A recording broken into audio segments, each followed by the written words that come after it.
მოგესალმებით, დღეს 15 იანვარი უყურებთ კურიერს 10 საათზე ახალ ამბებს მარიკა გოცირიძე გაგაცნობთ.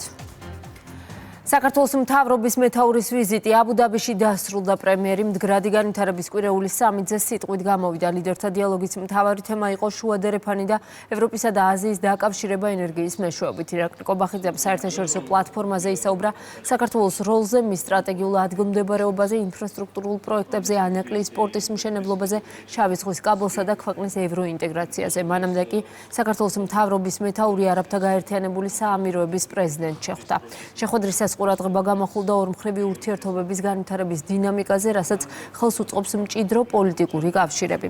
ირაკლი კობახიძემ ასევე შეხვედრები გამართა აბუ-დაბის პორტების ჯგუფის რეგიონულ დირექტორთან, ერთ-ერთი უმსხვილესი საინვესტიციო კომპანია დამაკ პროპერტის დამფუძნებელთან, კომპანია პრიპკოს აღმასრულებელ დირექტორთან და უმსხვილესი დეველოპერული კომპანია იგლ ჰილსის დამფუძნებელთან. მთავრობის მეთაურმა კიდევ ერთხელ გაუსვა ხაზი საქართველოს ისტორიაში უმსხვილესი საინვესტიციო პროექტის განსაკუთრებულ მნიშვნელობას და აღნიშნა, რომ ის ქართული ეკონომიკის განვითარებას ახალ სტიმულს მისცემს.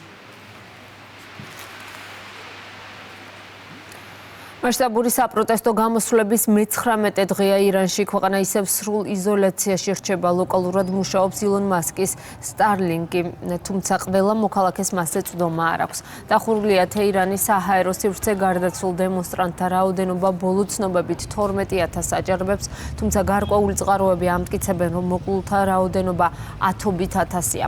დაღუპულებს შორის არიან ბავშვები, მოხუცები, ქალები და პოლიციელები.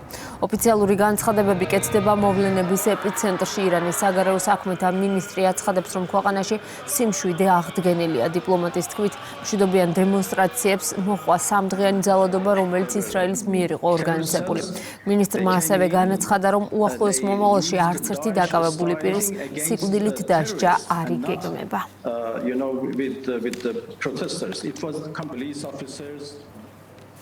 ირანში არსებულ ვითარებასა და მასშტაბურ არეულობას შეერთებული შტატების პრეზიდენტი ისევე ხმაურება. დონალდ ტრამპის განცხადებით ამერიკულ მხარეს მიაწოდეს ინფორმაცია, რომ ირანში სიკვდილით დასჯის პროცესი შეჩერებულია.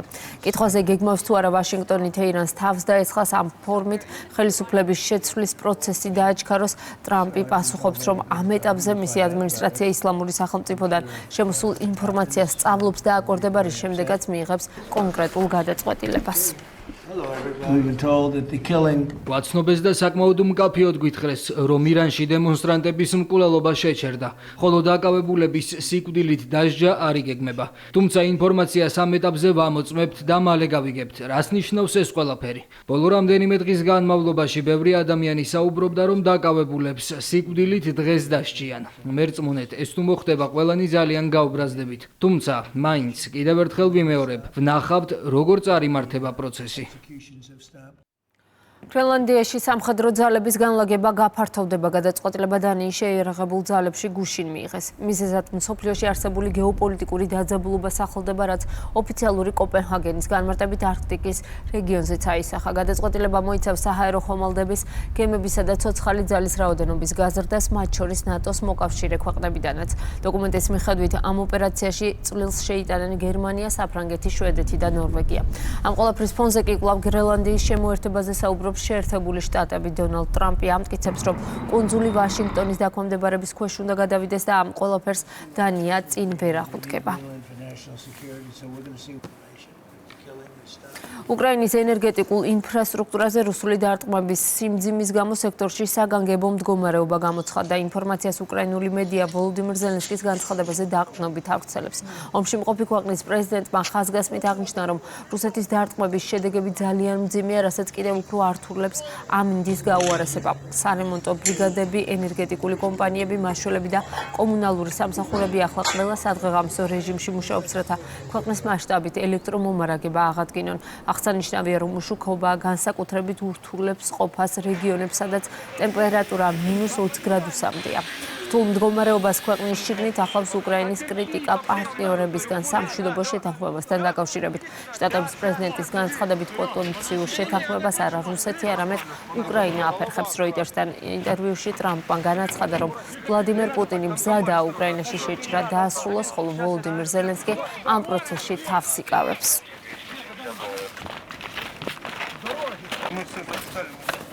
ვაშინგტონის 75 ქვეყნისთვის დროებით საიმიგრაციო ვიზების დამუშავების პროცესს აჩერებს. ცვლილება არ შეეხება ტურისტულ, დიპლომატიურ, დროებით სამუშაო და სასწავლო ვიზებს. სახელმწიფო დეპარტამენტში აცხადებენ, რომ ეს გადაწყვეტილება მიზნად ისახავს მკაცრი ზომების გატარებას იმ აპლიკანტების მიმართ, რომლებიც სავარაუდოდ სახელმწიფო კმაყოფაზე მყოფი პირები გახდებიან. მემორანდუმი, რომელიც ექსკლუზიურად Fox News-მა მოიპოვა, მოუწოდებს კონსულებს უარი თქვან საიმიგრაციო ვიზების გაცემაზე არსებული კანონმდებლობის საფუძველზე, სანამ დეპარტამენტი გადახედავს შემოწმების პროცედურებს. შეზღუდვა სხვა ქვეყნებთან ერთად ეხება მოლდოვას, სომხეთს, აზერბაიჯანსა და საქართველოსაც. პაუზა საიმიგრაციო ვიზების გაცემაზე 21 იანვარს დაიწყება და გაგრძელდება, ვიდრე დეპარტამენტი ვიზების დამუშავების პროცედურების ხელახალ შეფასებას არ განახორციელებს.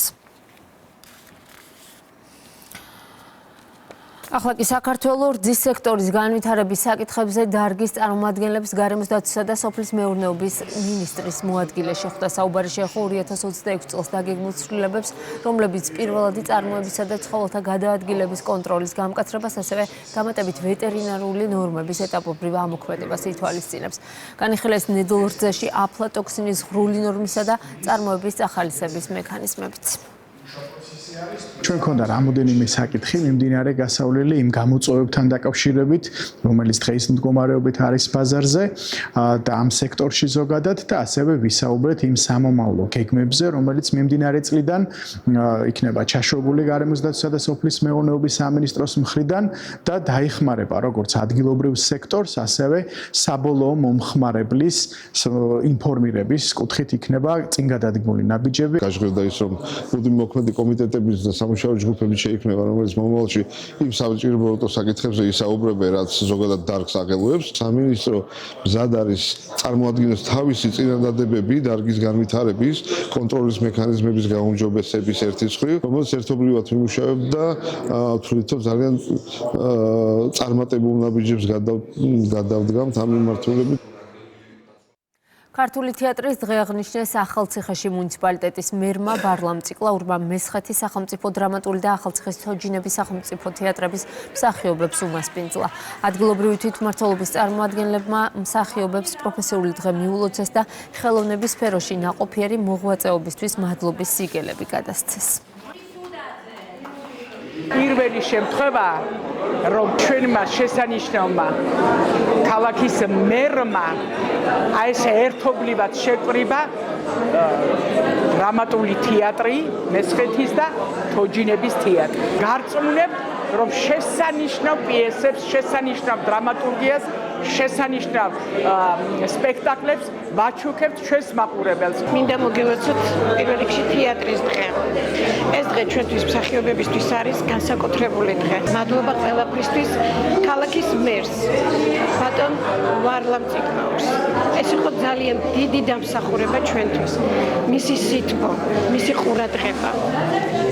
და იმედი მაქვს, რომ ეს გაგრძელდება და იქნება ტრადიცია. 14 იანვარი ქართული თეატრის დღეა, დღევანდელი დღე მიულოცე მესხეთის თეატრის მსახიობებს, შემოქმედებით ჯგუფს, ახალციხის თოჯინების თეატრის მსახიობებს, ადამიანებს, რომლებიც წლებია ემსახურებიან ჩვენს მესხეთს, სამცხე-ჯავახეთს.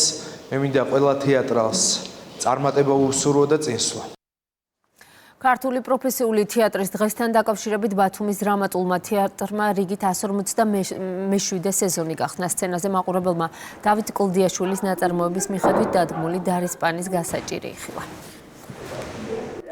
ქართული თეატრის აღდგენის დღეს აგრეთვე და დღეს ასევე ბათუმის თეატრში გაიხსნა კიდევ ერთი საინტერესო სეზონი და ქართული თეატრი არის უსასრულო ჯაჭვი, რომელსაც ძალიან ბევრი საინტერესო რაღაც შეუძლია შეთავაზოს ქართულ მაყურებელს. ულოცავ ყველა ქართულ თეატრის დღეს, ასე ვთქვათ, და დღევანდელი პრემიერა იცით რა ასმაგაც სანერვიულო იყო, იმიტომ რომ დიდი ხანი სეზონი არ ქონდა გასვლილი, დღეს აი ესე შესანიშნავ დღეს გავხსენით.